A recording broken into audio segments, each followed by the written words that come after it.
Good day, good evening, my dear friends. Right, most of you out there, beginners in particular, will be buying all these chord books and you'll think, well, you know, lots of songs you'll be able to play. For example, if a chord starts with an A, it'll have a D in there and an E, and there's hundreds of songs that you can play with those three chords. However, there's usually a dreaded, and it is dreaded, fourth chord that crops into lots of songs when you're playing the chords A, D and E. For example, A, F sharp minor, D and E. So when you're going through your favourite songbook by your favourite band and you see that, you think, oh, and you can't do it. So we're going to look at that today. Similarly, let's have a look at a couple more examples. When you're playing the chords D, G and A, all open chords, you know, all those songs, beautiful songs with those three chords in them, you know, songs like Here Comes the Sun, all that sort of stuff using those shapes. But whenever you're playing, starting in the in D, you will always find a B minor, a dreaded B minor, and you'll think, and that'll eliminate a ton more songs that you could play. So instead of having just D, G and A, you'd have D, B minor, G and A, C, A minor and G. It's nice. You always, whenever you're playing in C, you'll know you're going to find an F. C, A minor, F, dreaded F, everybody hates F, G. Okay, I'm going through the different main chords. When you're playing the chord E, again, if you're playing just rock and roll, three chord rock and roll or blues, you'll just hit E, A and B. Or B7th as you usually do when you're playing open. But I'll tell you now, you're going to come across another song, the dreaded fourth chord is a C sharp minor, whenever you're in the key of E. And you'll get a B, you'll probably play a B there.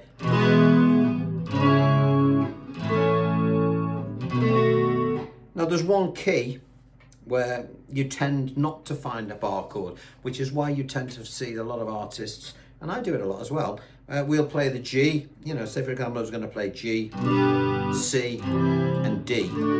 Well, the dreaded chord in the key of G is not as dreaded as you think. It's in E minor. So at the end of the day we can manage that, which is why a lot of artists use that particular pattern of chords, and then they'll use the capo. So instead of playing, you know, the A and the F sharp, for example, they will, where's my capo gone? They will just stick a capo on the second fret, for example. If you were going to play the A, F sharp minor, they would do this,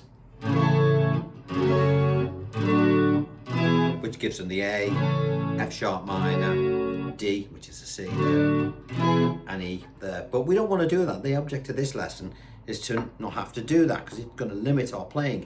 Now, and of course, when you are in the key of G, you'll nearly always find the chord B minor will pop in again. G, B minor, and that'll ruin it for you if you don't know how to do it.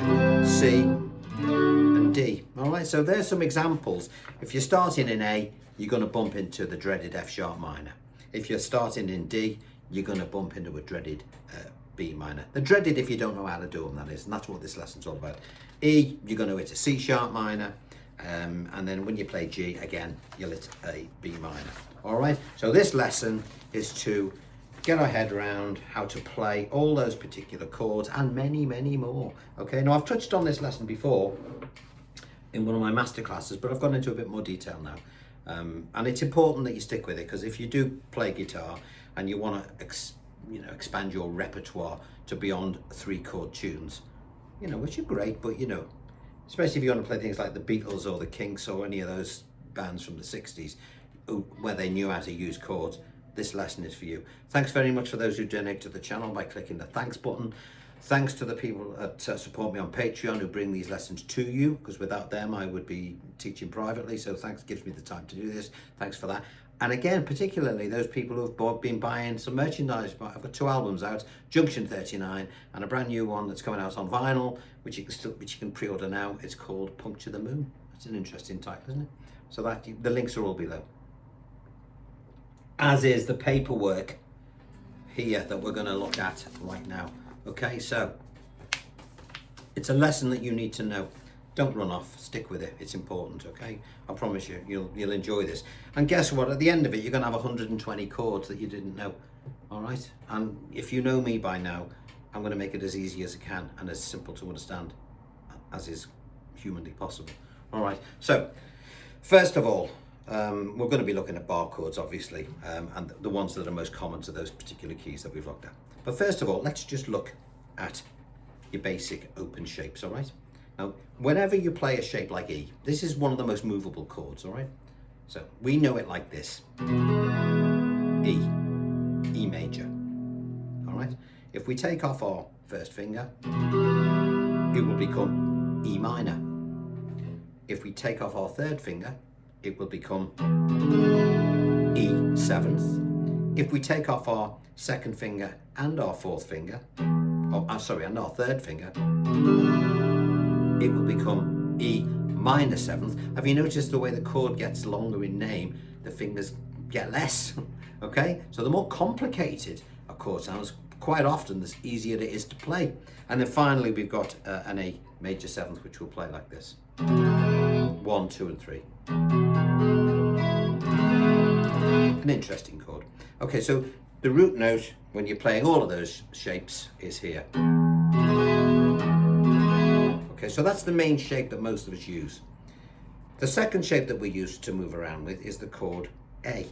And you'll notice that I always play my A with these 3 fingers because I like to be able to move them along like this. I do a lot more classical playing these days, so that's how I get used to doing that. So I'd like you to do the same. So I want you to play your A like this, A major. Your root note now, your bass note, is your 5th string. It's important that we remember that when we come to the next part of this particular lesson. So A major, A minor, A seventh, A minor seventh, and A major seventh.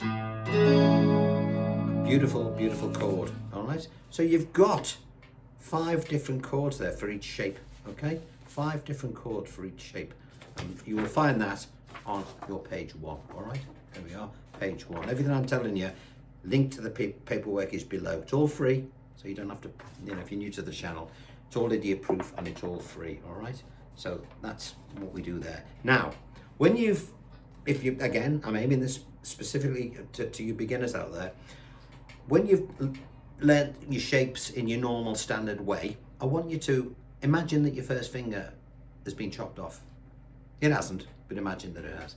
So I want you to play exactly the same shapes, but I want you to keep this first finger out of the equation, all right? Don't use that finger.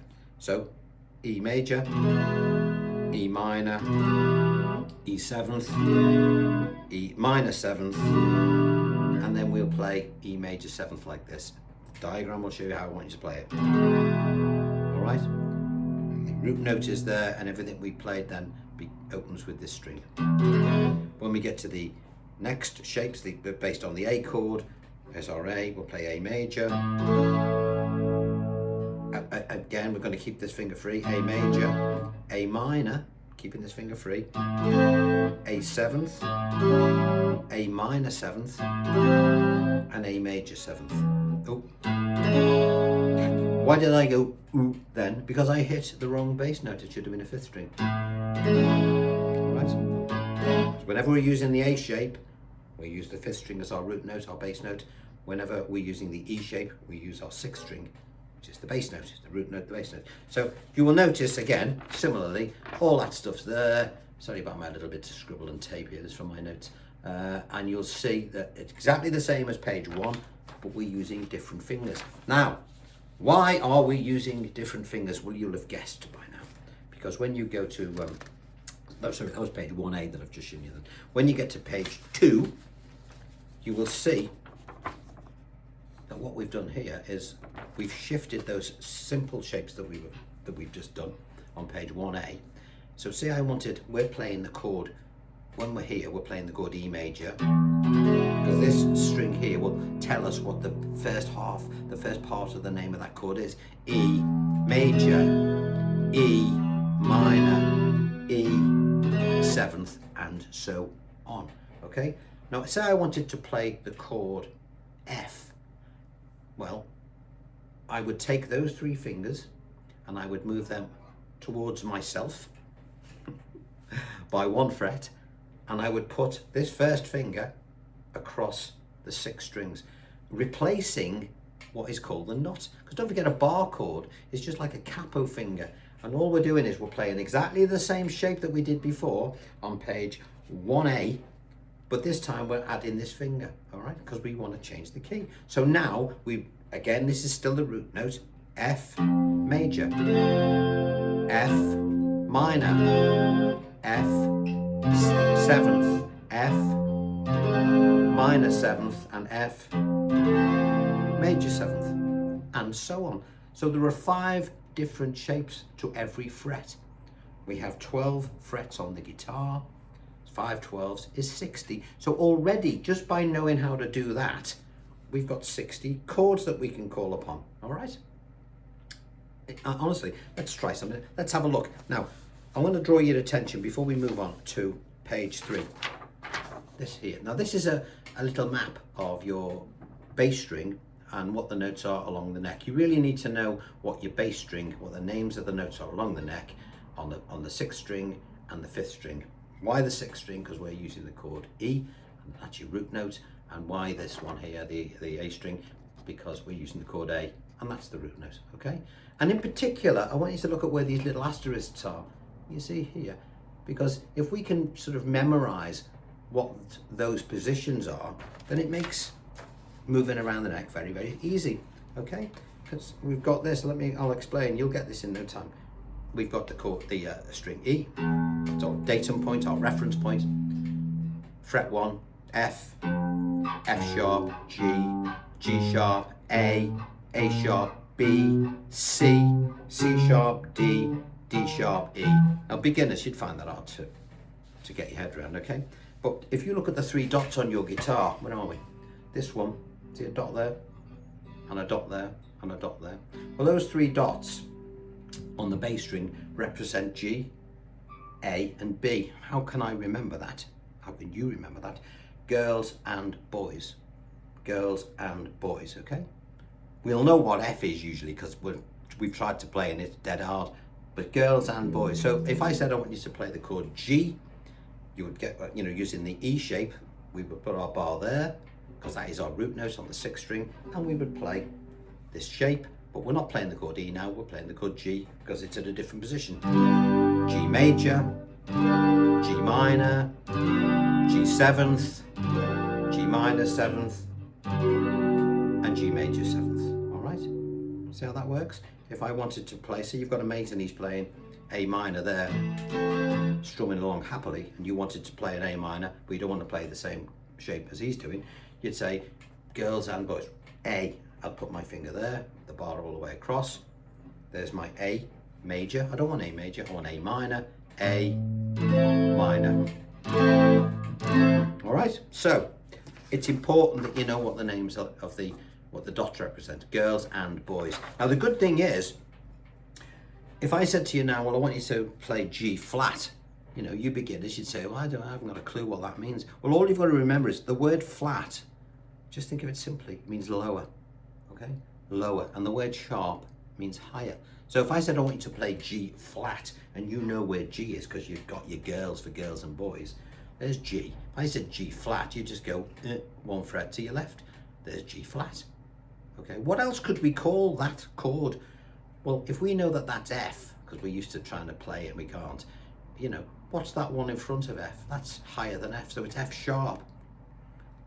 And it's also G flat. It's got the same name. 2 names for the same shape, I should say. It can be called F sharp because it's higher than F, or it can be called G flat because it's lower than G. Okay, all you need to know is if you see a book and it said G flat minor, before you panic and say I can't do it, you think, hang on a minute, G flat means lower, minor.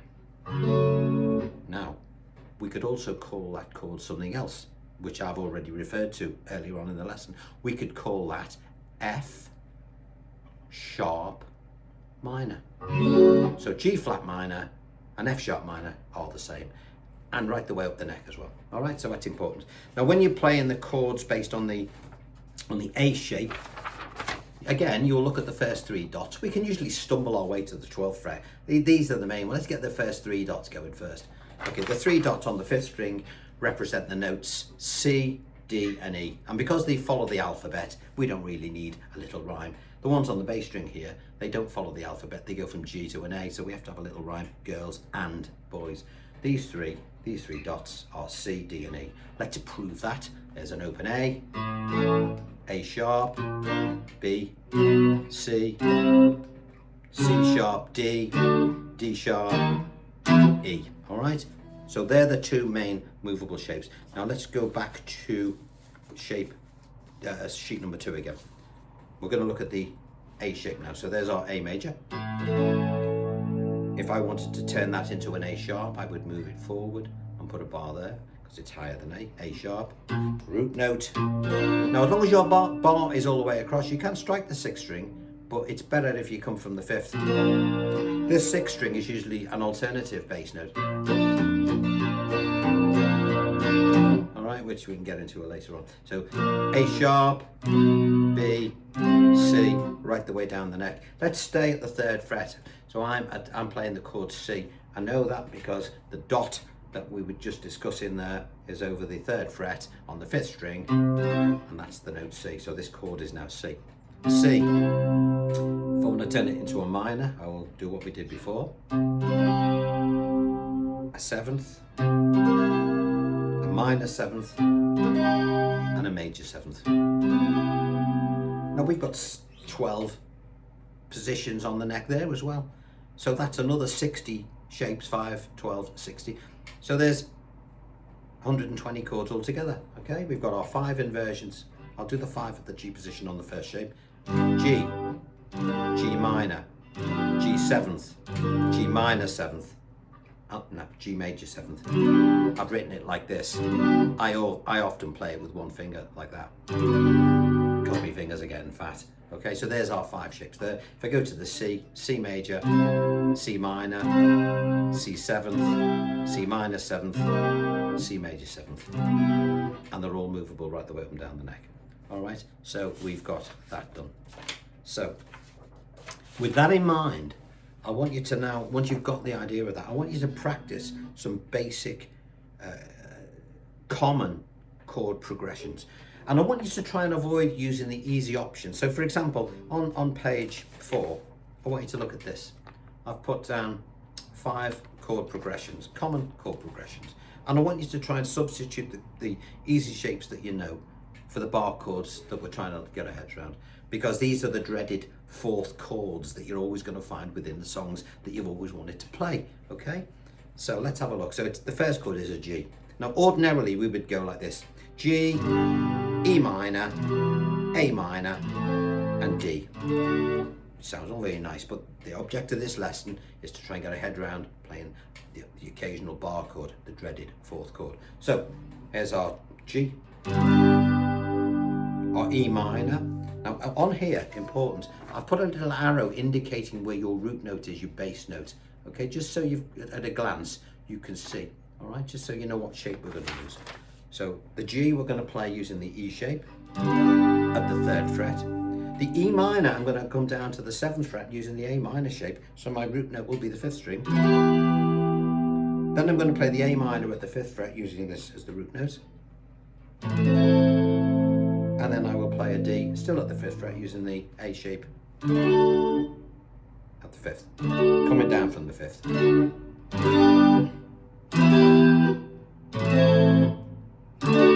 Now you'll see a lot of electric guitarists, when they get pretty handy at this, they'll use one finger to play that A. Instead of doing that, as classical players would do, they will just use one finger. All right. right, but let's do it like this for now, just so we can see where the fingers move around a bit. Second shape, the second sequence of chords I've got is the A, the 5th fret, A major. Again, the arrow will tell you where the root note is. In this case, it's here. F sharp minor, we talked about that shape before. B minor, our arrow is pointing at the 5th string, so it's the A minor shape. And then an E 7th up to the 7th fret.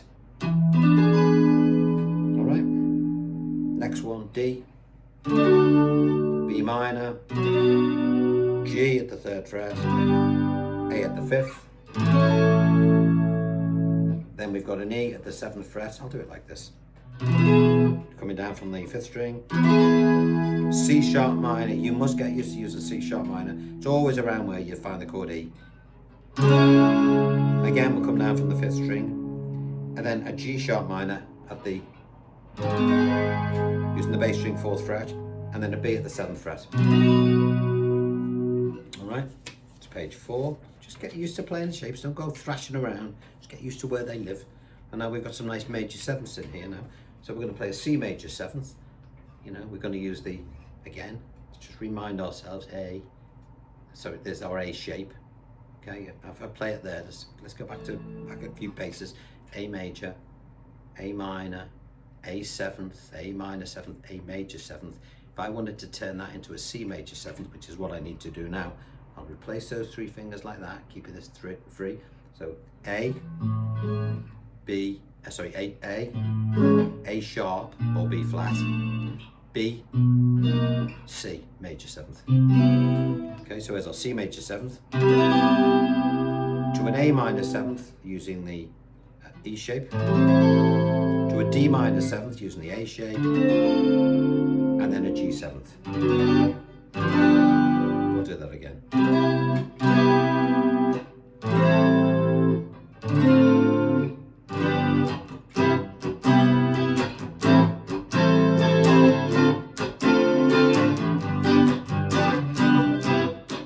Yeah, it just sounds great.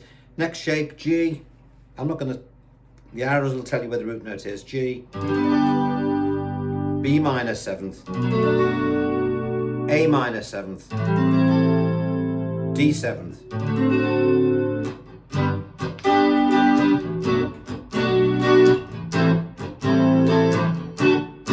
All right.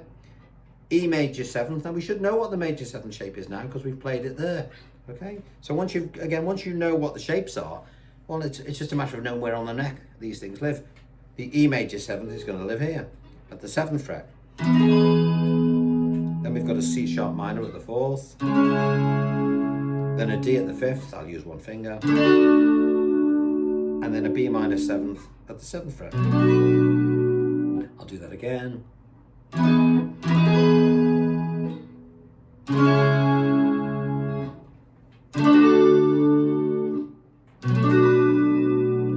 And then finally, we've got an A major 7th, which I'll play like this.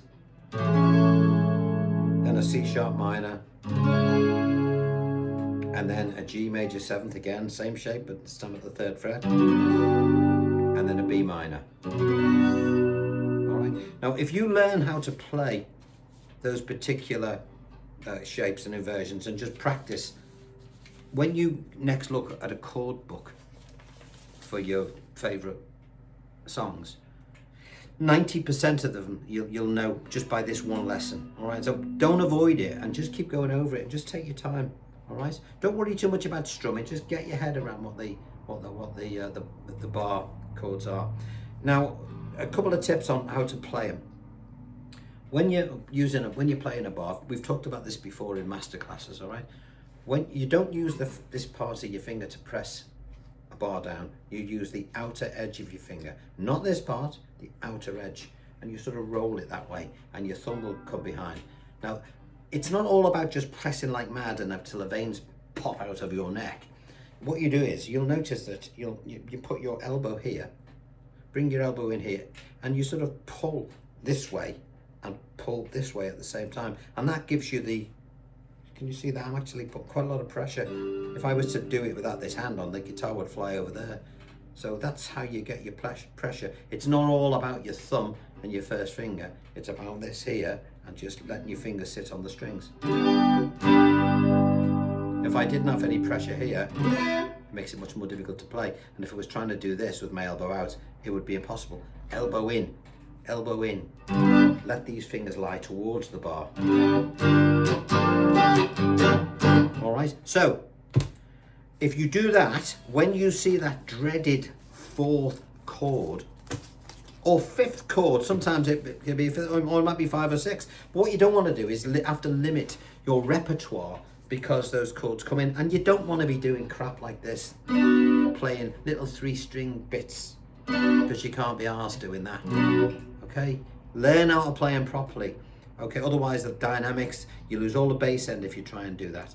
Now, before we leave this, we've just looked at the 2 chords that are mostly used in pop and rock and country and all that. But every single chord that you play, open chord, is a movable one. Okay, so for example, the C chord, that's movable. You know, you'll see, you know, Red Hot Chili Peppers and all that. You know.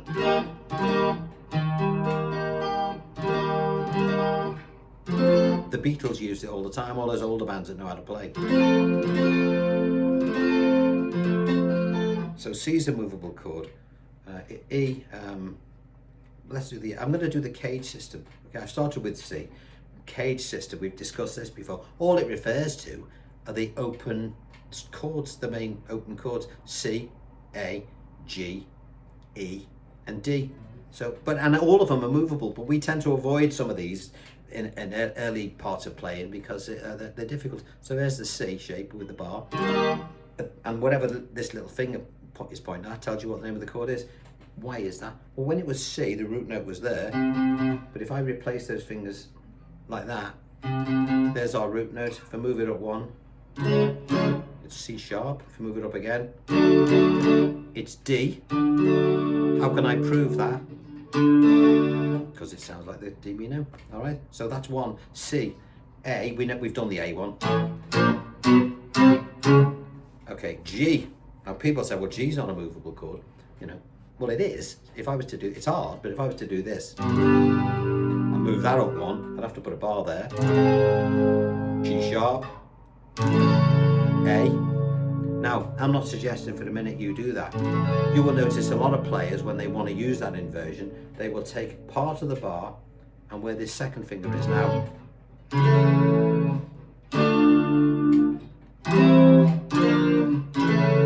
Where have you heard that before? D minor. Okay. Mark Knopfler, of course, Sultans of Swing, but he's not going to do this. Oh, where are we? It's too hard. He'll go, and he'll abbreviate it. He'll just play the 5, the 5, the 4, the 3, and the 2. But that's what he's doing. It's the G bar, you know, the simple shape moved up and down the neck to create those different inversions of those chords. So we've done C, A, G. The E we've done, and the most tricky one is the D. Now we use this all the time in classical playing. You know, we tend, it's tricky because you've got to leave a gap in between. Classical players will know exactly what that is. When we're playing it on electric guitar, we tend to forgo, there's a good word, the 3 bass strings, and we'll go, and we'll cheat. All right, so there we are. All chords are movable, all the open chords, as are all the different inversions that we've just done. So it's worth thinking about that as well. If you want to know a bit more about that, have a look at the masterclasses that I've done on the cage system. It was masterclass 8, so that's worth looking at that one. But there we are. So I hope that's sort of given you some insight into how you can get over that dreaded 4th chord. And they always pop up, you know, always. If you're playing, you know, say you were doing Help. I'm not going to sing it. E minor, C, F. You got 2 dreaded. You got a dreaded 4th and a dreaded 5th chord in there. So I hope that's gone some way to help you with those chords. Let me know what you think. Let me know how you get on. Again, thank you for your contributions to the channel. It's much appreciated. And I'll see you on Saturday. Don't know what I'm going to do yet. but I'll think of something. Until then, take care. Bye-bye.